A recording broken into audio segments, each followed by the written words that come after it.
नमस्कार, मैं डॉक्टर विजय शुक्ल। दिल्ली अब सत्ता की राजधानी तो है, लेकिन विचारों की नहीं। भारत की असली वैचारिक राजधानी धीरे धीरे गुजरात खिसक चुकी है। यह बदलाव किसी घोषणा से नहीं हुआ, बल्कि चुपचाप धीरे धीरे, जैसे नदी की धारा रास्ता बदलने और शहरों को एहसास भी ना हो, ऐसे हुआ। आज जो भारत सोचता है, बोलता है और अपने नायकों को चुनता है, वह बहुत कुछ उस गुजरात की मिट्टी से उपजा है, जहां एक समय महात्मा गांधी ने सत्याग्रह शुरू किया था और अब नरेंद्र मोदी ने नया भारत गढ़ने की घोषणा की है। यह कहानी किसी भाषण या तारीख से नहीं, एक मानसिक यात्रा से शुरू होती है। वह यात्रा जो गांधी के साबरमती आश्रम से निकलकर केवड़िया के पहाड़ियों तक जाती है। दो स्थान, एक राज्य, लेकिन दो बिल्कुल अलग दिशाएं। एक ने देश को आत्मा दी थी, दूसरे ने राष्ट्र को आकार दिया। और इस पूरी यात्रा में कहीं न कहीं दिल्ली सिर्फ एक दर्शक बनकर रह गई। साल 2001 गुजरात भूकंप से टूटा हुआ था। कच्छ और भुज की धरती पर बर्बादी पसरी थी। लोग मलबे में उम्मीद ढूंढ रहे थे।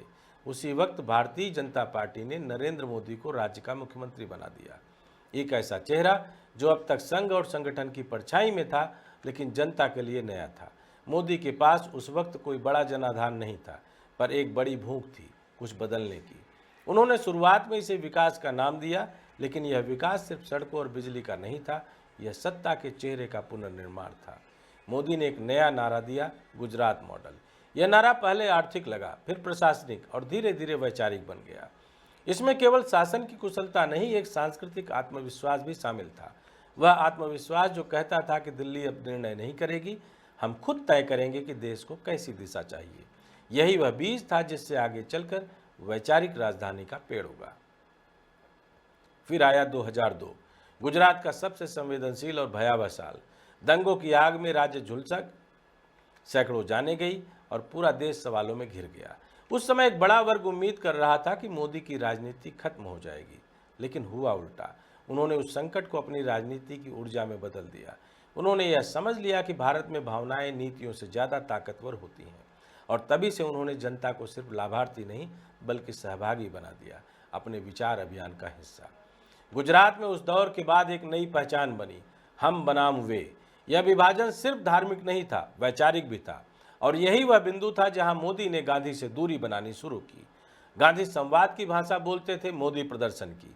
गांधी कहते थे अहिंसा में शक्ति है, मोदी कहते थे शक्ति ही राष्ट्र की पहचान है। गांधी का भारत समाज के भीतर खड़ा था, मोदी का भारत राज्य के भीतर। 2007 तक आते आते गुजरात एक प्रयोगशाला बन चुका था। उद्योग बढ़ रहे थे, विदेशी निवेश आ रहे थे और गुजरात को शासन का आदर्श कहा जा रहा था। पर इस चमक के भीतर एक धीमा बदलाव चल रहा था। गांधी की छवि से दूरी, पटेल की छवि से नजदीकी। अब राज्य के सरकारी विज्ञापनों में महात्मा के बजाय लौह पुरुष दिखने लगे। यह सिर्फ चित्रों का परिवर्तन नहीं था, बल्कि विचारों की प्रतिस्थापना थी। गुजरात के इतिहास में गांधी और पटेल दो ध्रुव हैं। एक ने भारत को आत्मा दी, दूसरे ने उसे शरीर दिया। लेकिन मोदी ने तय किया कि भविष्य उस ध्रुव पर खड़ा होगा जहां सत्ता मजबूत दिखे। उन्होंने पटेल को अपने राजनीतिक तर्क का केंद्र बना लिया। एकता और राष्ट्र निर्माण जैसे शब्दों को उन्होंने प्रशासनिक नारे में बदल दिया। और इस रणनीति का चरम 2013 में आया, जब नरेंद्र मोदी को भाजपा ने प्रधानमंत्री पद का उम्मीदवार घोषित किया। उस वक्त दिल्ली में कांग्रेस अपने पुराने गौरव की धूल में दबी थी और विपक्ष बिखरा हुआ था। मोदी ने गुजरात के मॉडल को राष्ट्रीय मंच पर पेश किया। उन्होंने कहा, पटेल ने इस देश को एक किया, अब हमें उसे मजबूत करना है। यह कथन सुनने में सादा था, पर इसके भीतर एक वैचारिक इंजीनियरिंग छिपी थी। कांग्रेस के अपने नायक को भाजपा का वैचारिक प्रतीक बना दिया। 2014 में जब मोदी प्रधानमंत्री बने, तो यह सिर्फ सत्ता परिवर्तन नहीं था, यह दिल्ली से वैचारिक केंद्र के खिसकने की शुरुआत थी। अब विचार गुजरात से निकलकर राष्ट्रीय नीति का हिस्सा बन रहे थे। विकास, आत्मनिर्भरता, राष्ट्रवाद, इन सब के भीतर गुजरात की राजनीतिक शैली थी। मोदी ने हर निर्णय को आयोजन बना दिया, चाहे स्वच्छ भारत हो या मेक इन इंडिया। और इन आयोजनों के बीच गांधी की जगह गांधी इवेंट ने ले ली। उनका नाम बचा, उनका अर्थ बदल गया। 2018 में जब केवड़िया की पहाड़ियों पर 182 मीटर ऊंची सरदार पटेल की मूर्ति का अनावरण हुआ, तो यह एक स्मारक नहीं, सत्ता का वैचारिक शिखर था। दिल्ली में जो प्रतीक कभी नैतिक आधार से चलते थे, अब वे भावनात्मक प्रदर्शन से बदल दिए गए। उसी दिन मोदी ने कहा था, यह मूर्ति भारत की एकता का प्रतीक है। यह वाक्य असल में इतिहास की नई परिभाषा थी। एकता का अर्थ अब विविधता नहीं, एक रूपता बन गया।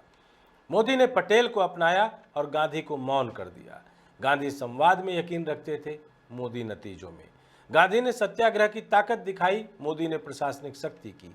गांधी ने कहा था कि असहमति भी देशभक्ति है। मोदी के भारत में असहमति राष्ट्रद्रोह बन गई। यही वह वैचारिक परिवर्तन था जिसने दिल्ली के अर्थ को खोखला कर दिया। अब संसद में भाषण गुजरात की लय में दिए जाते हैं और इतिहास की किताबें उसी दिशा में लिखी जाती हैं। गांधी का गुजरात अब प्रतीक बन गया है और पटेल का गुजरात नीति साबरमती अब एक पर्यटन स्थल है, जहां पर्यटक फोटो खिंचवाते हैं पर उस आश्रम की दीवारों पर लिखे वाक्य अब किसी को झकझोरते नहीं। वही केवड़िया में नर्मदा के किनारे हर दिन हजारों लोग पटेल की मूर्ति देखने आते हैं। मूर्ति अब विचारों की स्मृति नहीं, राष्ट्र की शक्ति का प्रदर्शन बन चुकी है। यह परिवर्तन किसी ने जोर से नहीं बताया, लेकिन सब ने महसूस किया।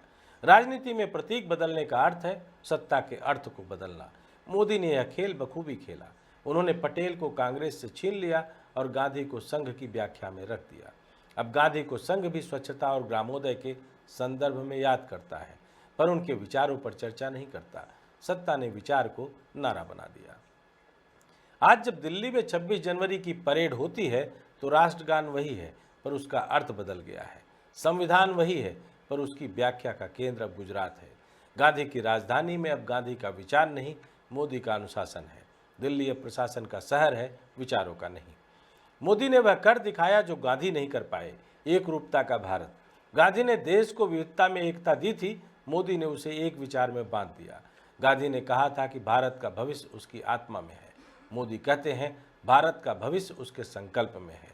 आत्मा और संकल्प, दो शब्द, दो युग, दो भारत। गांधी की दिल्ली संवाद की राजधानी थी, जहां विरोध भी स्वीकार्य था। मोदी का गुजरात अनुशासन की राजधानी है, जहां विरोध व्यवस्था के लिए बाधा है। यही वह परिवर्तन है जो बिना किसी संविधान संशोधन के भी भारत को एक नए वैचारिक दौर में ले आया है। आज की सच्चाई यह है कि दिल्ली में सत्ता चलती है, लेकिन दिशा गुजरात से तय होती है। वहां से यह निश्चय होता है कि राष्ट्रवाद क्या होगा, नायक कौन होगा और इतिहास किस रूप में याद किया जाएगा। गांधी ने जनता के दिल में जगह बनाई थी, मोदी ने जनता के दिमाग में बना लिया। गांधी ने जो नारा दिया था भारत छोड़ो, मोदी ने उसे बदलकर बना दिया भारत जोड़ो, पर अपने तरीके से। केवड़िया की उस पहाड़ी पर जहां सरदार पटेल की मूर्ति खड़ी है, वहां से नीचे नर्मदा नदी बहती है और नदी के प्रतिबिंब में दिल्ली के पुराने प्रतीक झिलमिलाते हैं। गांधी का नाम अब भी है, लेकिन उसकी आवाज़ दब गई है। पटेल की प्रतिमा ऊंची है, लेकिन उसके साए में लोकतंत्र की आत्मा छोटी लगती है। मोदी ने इतिहास को पराजित नहीं किया, बस उसका प्रयोग किया। उन्होंने गांधी को त्यागा नहीं, लेकिन उन्हें मौन कर दिया। और पटेल को सम्मान नहीं बल्कि औजार बना दिया। एक ऐसा औजार जिससे दिल्ली के विचार तंत्र को गुजरात के भावनात्मक राष्ट्रवाद में बदल दिया जा सके। गांधी के भारत में नेता जनता से छोटा होता था, मोदी के भारत में जनता नेता की प्रतिमा के आगे खड़ी होती है। यह प्रतीकात्मक अंतर नहीं बल्कि वैचारिक क्रांति है। और यही है उस विचार राजधानी के स्थानांतरण की असली कहानी, जहां सत्ता का भौगोलिक केंद्र दिल्ली है, पर विचारों का केंद्र अब गुजरात। यह वही भारत है जहां गांधी ने सत्य की लड़ाई शुरू की थी और जहां मोदी ने अर्थ की परिभाषा बदल दी। गांधी का युग प्रश्नों का था, मोदी का युग उत्तरों का है। गांधी ने जो अधूरा छोड़ा, एकात्मिक एकता, मोदी ने उसे पूरा किया, पर अलग रास्ते से, एक वैचारिक एकरूपता के रूप में। और अब जब इतिहास अगले 100 सालों के पन्ने लिखेगा तो शायद यह जरूर जोड़ेगा, गांधी ने भारत को जोड़ा था, पर मोदी ने उसे एक विचार में बांध दिया। जय हिंद, जय भारत।